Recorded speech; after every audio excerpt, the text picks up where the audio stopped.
అందుకే మనిషికి మనిషి దూరం అయిపోయినా, కుటుంబానికి మరో కుటుంబం దూరం అయిపోయినా, ఎవరికి దూరం అయిపోయినా పర్వాలేదు, దేవుడు మీకు దూరం కాకుండా చూసుకోండి.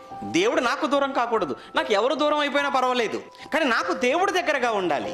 ఆ ఆలోచన అనేది ప్రతి మనిషిలో 24 గంటలు, సంవత్సర కాలం అంతా, బ్రతుకు కాలం అంతా ఉండాలి. నాకు దేవుడు దూరం కాకూడదు, దేవుడికి దూరంగా వెళ్ళిపోకూడదు. మనిషిలా వస్తుంటారు, పోతుంటారండి. మన జీవితంలో బాల్యంలో కొంతమంది స్నేహితులు ఉంటారు, యవనంలో కొంతమంది ఉంటారు, ఆ తర్వాత మధ్య వయస్కు రాగానే కొంతమంది ఉంటారు. మన జీవితంలో దేవుడు పుట్టింది మొదలుకొని ఇప్పటి వరకు ఎంతమంది మన జీవితంలో వచ్చి వెళ్ళిపోయారు. కనుక మన ప్రారంభం నుంచి ఉన్న వాళ్ళంతా ఇప్పటి వరకు చివరి వరకు ఉంటారో అనే నమ్మకం ఏమీ లేదు.